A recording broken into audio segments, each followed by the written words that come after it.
institutional structure. They understand the founding principles of the country. They understand the Bill of Rights, and they understand, the little collective civic knowledge there is in our society right now. It was a lot better, many years ago, I think, because there was more of an emphasis put on it in the schools. There was an exam done by, or a survey done by one group, and 72% of Americans didn't know which states were the original 13 colonies. Less than a quarter knew why we revolted against the British in the first place, and 12% to counter that trend. First, we've embedded great civics text in our English language arts standards. We've updated our civics curriculum, tests, and standards. We've launched the Florida Civics and Debate Initiative for students to learn about history and compete with their peers. And we hosted the first ever National Civics Debate Championship last year. I think some of these students have participated in the programs. And we ended up, I think we started with, I think we're going to have almost all school districts now participating next year. We created the Civic Seal of Excellence for teachers, so that if they go through that relatively short program, they get a $3,000 bonus for doing that.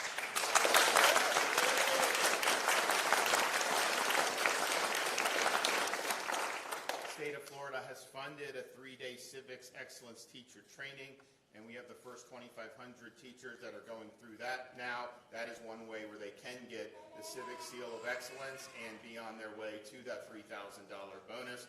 We've also hired regional civics coaches to support our students and teachers. And so we've already seen a great success with these initiatives. And so one of the reasons why we wanted to come and highlight what we've done is because we just got the civic literacy exam results for this past school year, and we've seen an improvement by 5%. So we're now at almost 70% are passing our civics exam. Now, that's not nearly good enough, but that is much better than I would say most people would expect, and certainly much better than probably what you get in most parts of the country. And so we're getting, more than 2/3 of the students are passing. We're going to continue to improve those numbers. But if you look from 2021 to 2022, we saw improvements across demographics. We saw improvements with people that are economically disadvantaged. We saw improvements with people that have learning disabilities. And so those are all very positive metrics because, it's not like it's just one segment that's driving the improvement. It's really been shared across the board. So we're going to continue to put the foot on the gas on this. It's very, very important. We are going to be expanding our Civics and Debate Initiative in the state of Florida. We have $1 million for the next fiscal year, which starts this week, for expansion, and that's double last year's funding. We started it, we got philanthropic contribution, $5 million, but we've put some money in, and now we're putting the $1 million. And so prior to the initiative, we had very limited opportunities for civics and debate throughout the state. Only 11 school districts had opportunities for folks, for the students who would do it. First year of our Civics and Debate Initiative, we had debate teams in 30 school districts. Last year, we expanded to 45 school districts, and this coming year, we have commitments already from 60 school districts to participate and are confident that there will be a team in every county by the end of the school year. And so this is going to make a big difference for our students. I can tell you when you actually are exposed to a lot of the ideas that make America unique, people, it's an infectious thing. People want to learn more. They are able to see very quickly once they're provided with the proper instruction information. They're able to see very quickly why our system is superior than other systems that have been tried before.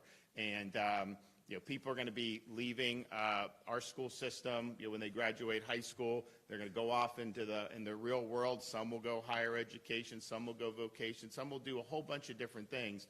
But everyone's going to be exercising the duties of being an American citizen, and we need to provide the proper foundation for doing that. I'm confident that if we provide that foundation, these students, as they become adults, they're going to be able to navigate a lot of the things that are going on and make sense of a lot of the things that are going on much better than probably my generation or certainly in more recent years. And that's going to pay a lot of dividends. I mean, quite frankly, if we did a better job of doing civics education, I don't think we'd have as many divisions in our country as we have, because there's a lot of people that, that if you don't have a common understanding of our constitutional structure, of our founding principles, it makes it a lot harder to agree on different types of issues. And so I think this is a fundamental issue. I think it's something that we need to put more and more emphasis on, and we've done more than anyone, I think, in Florida since I've been governor, but we've got a lot more to do.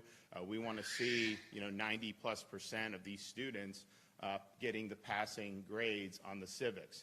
We're also unabashedly promoting civics and history that is accurate and that is not trying to push an ideological agenda.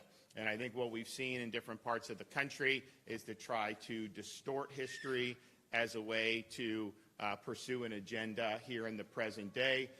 We have said that that is not appropriate in the state of Florida. And so, you're learning the real history, you're learning the real facts, but it's not going to be done in a way that's trying to indoctrinate students with whatever modern agenda that somebody may have. And that's going to serve our students very, very well, that they're going to get the proper foundation. And what I found is, some of these, particularly some of these universities, when they go through and they try to do, more of the indoctrination, it actually doesn't serve the students well. They're not able to think as critically as they need to if it's just about parroting an ideology rather than really understanding the underlying principles and dynamics that are at play. So we will stand very strong on that. We haven't just done it with civics. They tried to do woke math in some of these textbooks. I mean, it's absurd. And so, we said, doesn't meet our standards, sent it back to the publishers, and the publishers took the woke, the non, germane stuff out. They took the agenda stuff out, and they actually sent us math books. And that's really what it should be. I mean,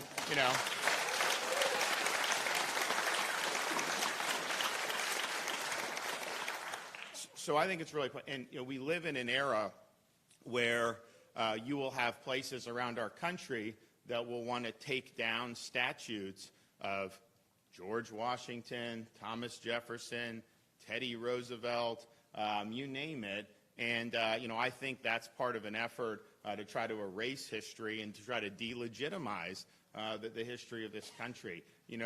History is good and bad. There's all kinds of things that happen, but I think that the story is that because that we were founded differently on different ideas about God-given rights and the way the government, a proper role in people's lives, people have been able to triumph over big challenges. They've been able to conquer injustices. And in no other country has people been able to do that as frequently as they have in the United States. And so it's important that we have the proper perspective on this, and that's what we're going to be doing in the state of Florida. So great improvement for our civics scores. Better overall than probably most other places, but we're still not satisfied with what needs to be done. So we're going to continue to put emphasis on this, and we're going to continue to put resources towards this. And I'm happy to be able to report progress, but I'm also happy to be able to stay here and say the mission continues. And so we're going to hear from some folks to talk about the civics. So we'll start with Manny Diaz, our Education Commissioner.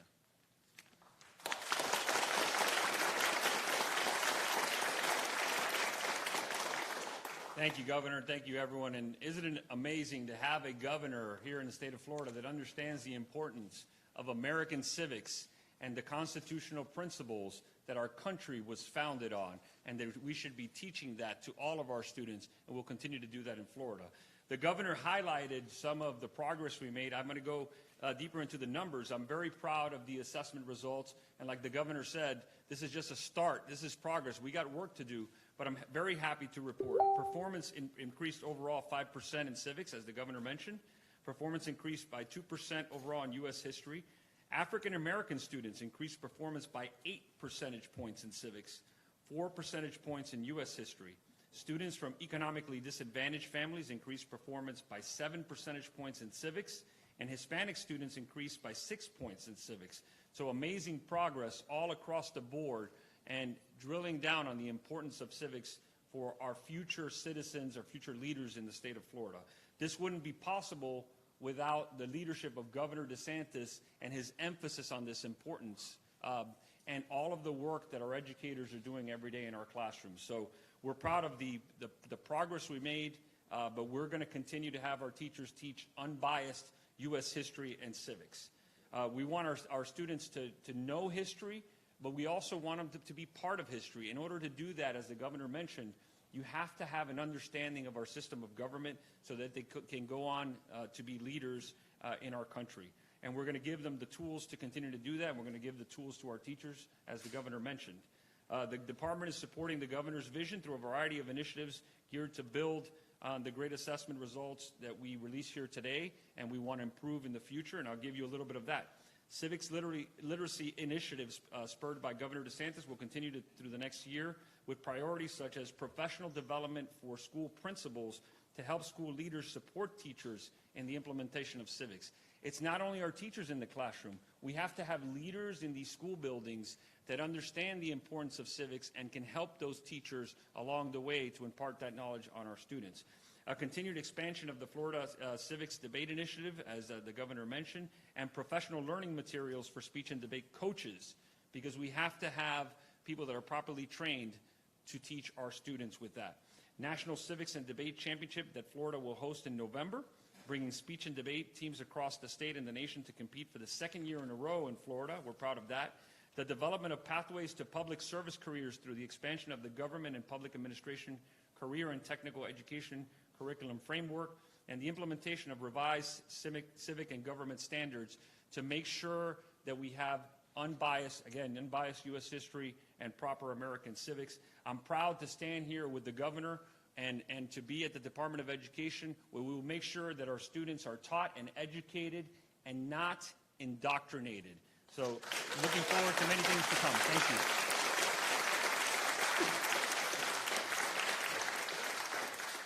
Okay, Shauna Norris from Pasco County, where you at? Okay, good. Good afternoon. My name is Shauna Norris. I'm a 7th grade civics teacher at River Ridge Middle School in Pasco County. I am honored to be here as our governor announces his continued commitment to improving and advancing the civics curriculum for all of Florida's students. Being a middle school teacher is not an easy job. There have been many moments when I have wanted to call it quits, but I remind myself that it is my responsibility to ensure that my students have a strong civics foundation, free from biased or agenda setting. To empower my students with the knowledge of our great nation's founding principles and institutions, and to instill in them the knowledge of the vital importance of our rights, our responsibilities, and our obligations as American citizens. Our youth are constantly being bombarded with misinformation and propaganda on social media.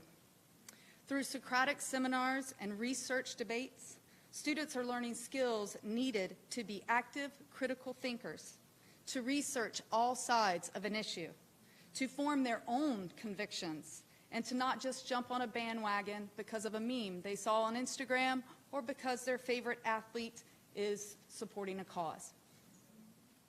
Civic literacy and critical thinking skills are essential components to the successful continuation of our constitutional republic. As President Reagan so eloquently explained, freedom is a fragile thing, and it is never more than one generation away from extinction. It must be fought for and defended constantly by each generation.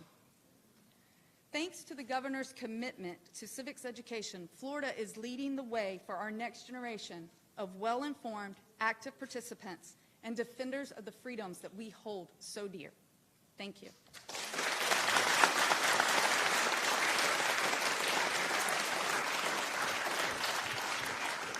Okay, Abe Lopez.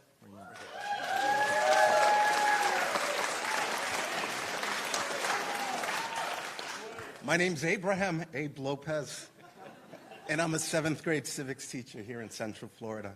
I just finished teaching my first year at Orange County Public Schools, and I would like to publicly thank the governor for recognizing the importance of civics education and for his call for excellence in civics education.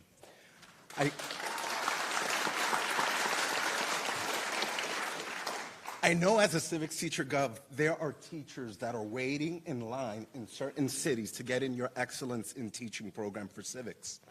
There is a lot of enthusiasm, and we are grateful for the investment that you've made in our space, not only for the students, because that's really important, but also for us as professionals. So thank you once again, Governor.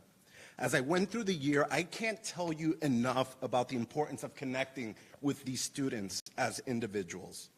I teach at a Title I school district that historically sees a lot of need, and often the students that are underperforming and they're not proficient in many subjects. By the time these kids get into my classroom, my 7th grade classroom, this is the first exposure to civics for many of them. Often they come not knowing the basics of government, including what's the difference between the federal, state, and local levels of government, let alone what is the purpose and the importance of the United States Bill of Rights.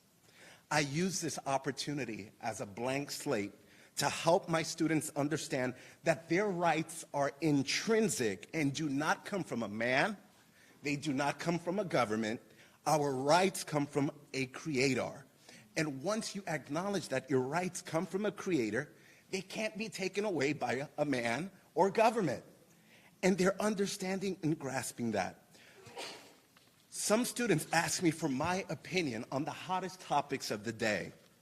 I respond to them, it is not my job to get them to think the way I think. I tell them that it's my job to teach them to think for themselves.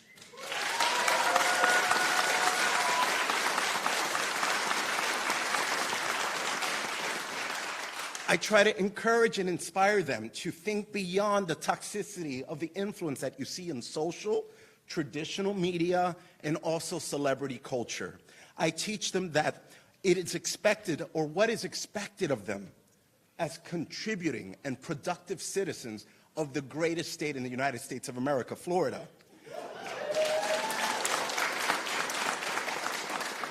I teach them that no matter your background or socioeconomic status, you are an American, and that's something to be proud of.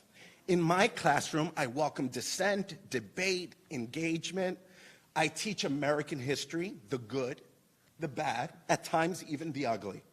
But I tell them that for every period of bad or ugly, bold men and women, proud Americans, arose to make ours a more perfect union.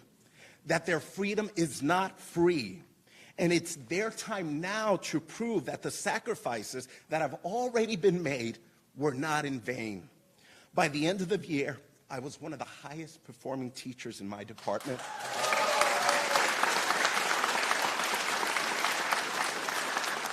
I was rated highly effective, not according to my standards, but the state of Florida standards.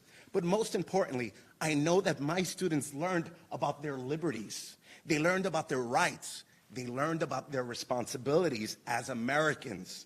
Kids who knew nothing about government in the start of the year, they left me with the most thoughtful notes about the impact of our time together. And real quickly, I'm just going to read you one. I got it right here. To Mr. Lopez, you make learning fun, even though you eat our stuff and you say pay your taxes. This year has been fun with you, and many of these students now do not like taxes.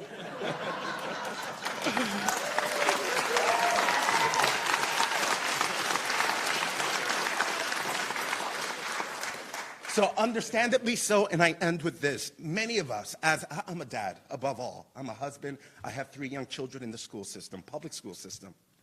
Many of us feel that life, liberty, and our ability for self-governance is in peril. How do we address this? We address this by what Governor Ron DeSantis is doing, by demanding excellence in our civics education. So, Governor, on behalf of many teachers who probably don't feel comfortable speaking the way I'm right now, I want to thank you publicly, and I can thank you in English, Spanish, and other languages. Thank you for your steadfast commitment to excellence in civics education. Thank you for taking the hits for my children, for my family, for my colleagues. And Governor, if I can give you any kind of advice at all, I say, let's make America Florida.